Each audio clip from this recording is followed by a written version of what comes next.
Hello, I'm Tim. I'm reading a book by Micael, Living Untethered. We are at the point of the second part of the book, The Outside World, and chapter 6 is entitled The Moment in Front of You.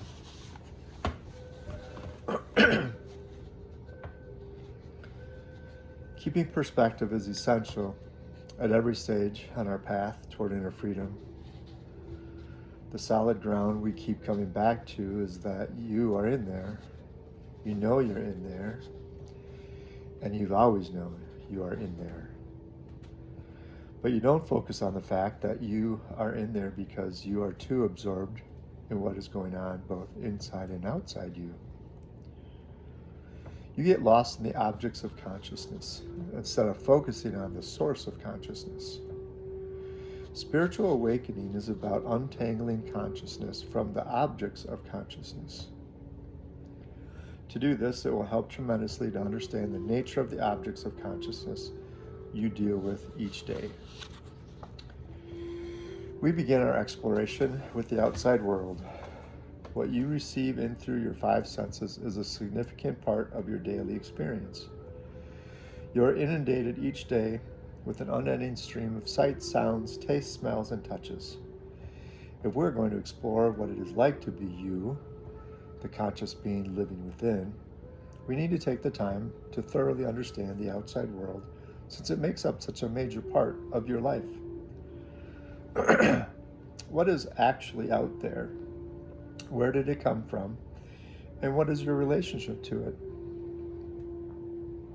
Let's begin by exploring your relationship to the world around you. We'll start by making a statement that you probably will not agree with. The moment in front of you right now has absolutely nothing to do with you. Before you disagree, just look at the moment in front of you. Don't do anything with it. Don't meditate on it. Don't try to be positive about it. Just notice that there is a moment in front of you. Now, look to the left. There's a different moment in front of you. Look to the right. There's yet another moment in front of you. Those moments were there before you looked at them, and they will still be there when you're done looking. How many moments exist in the world right now that you are not looking at? How about in the entire universe? You must admit that those moments have nothing to do with you. They belong to themselves and their relationship to all that surrounds them. You didn't create them, and you don't make them come and go. They are just there. The moment in front of you is just another moment in the universe that exists even when you are not looking at it. It's completely impersonal. Nonetheless, the moment in front of you doesn't seem impersonal. It seems very personal. That is why it can cause so much trouble. You suffer when the moment in front of you is not the way you want, and you rejoice when it matches your preferences. As we will explore in later chapters, this is because of something you are bringing into the moment. It is not something intrinsic to the moment itself. All moments in the universe are simply moments in the universe. You are the one bringing your personal preferences into those impersonal moments and making them seem personal. This is our first encounter with seeing how difficult it is to surrender our habitual way of looking at things. We're perfectly willing to admit that what is going on in Timbuktu right now has nothing to do with us. Likewise, we have no problem admitting that the rings of Saturn, the big storm on Jupiter, and the sands of Mars have nothing to do with us. In other words, more than 99.999% of the universe has nothing to do with us. But somehow the 0.00001% does. Which 0.0001% does? The part that's in front of you? The part that's in front of you. Somehow, because you're looking at it, it's no longer part of the impersonal universe. It has become personal. The problem is you have made a really big deal out of the moment in front of you throughout your life by bringing your personal preferences into that moment. Notice that the billions of people who are not looking at the moment in front of you don't have any problem with it. They couldn't care less about it. It's not stirring up their thoughts, and it's not stirring up their emotions. When you're no longer experiencing that moment, it generally won't be bothering you either. Instead, the moment you turn to next will be bothering you. Why is she sitting there? Who's she talking to? The lights are way too bright. All of a sudden, this new moment starts affecting you because you're looking at it. The truth of the matter is, it existed already the same before you looked at it.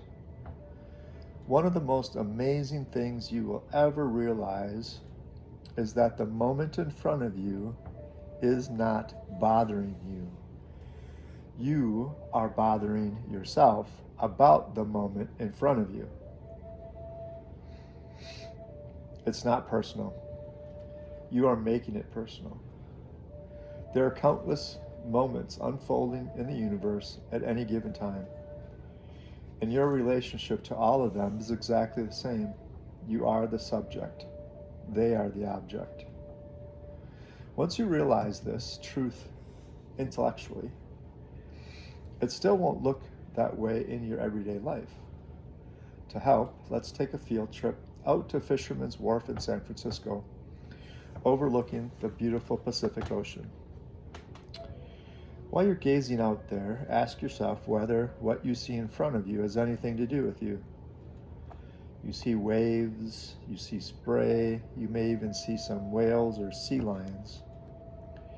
That just happens to be what is unfolding in front of you at that moment.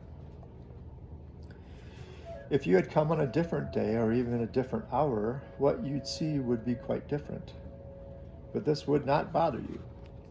It would only bother you if you came to the wharf with some personal preferences. I want to see a whale.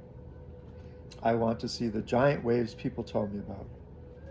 With these preferences, you will have a very different experience than someone who simply came to see what the Pacific Ocean looked like that day. One person can simply enjoy the experience, the other has to struggle to make the experience match their personal preferences. In the case of the ocean, it is not difficult to see that the moment before you has nothing to do with you, and you have the right to simply enjoy the experience. Because you don't generally identify yourself with the ocean, this is easier to do than with the rest of your life. But let there be no doubt, your relationship to what is in front of you is always the same, whether you're looking at the ocean or at your life. These moments are just what happens to be happening at that particular time and place in the universe where you happen to be standing. None of it is personal. But since you seem to take the moment in front of you so personally, let's continue our exploration of the outside world by looking at where that moment came from and why it is the way it is.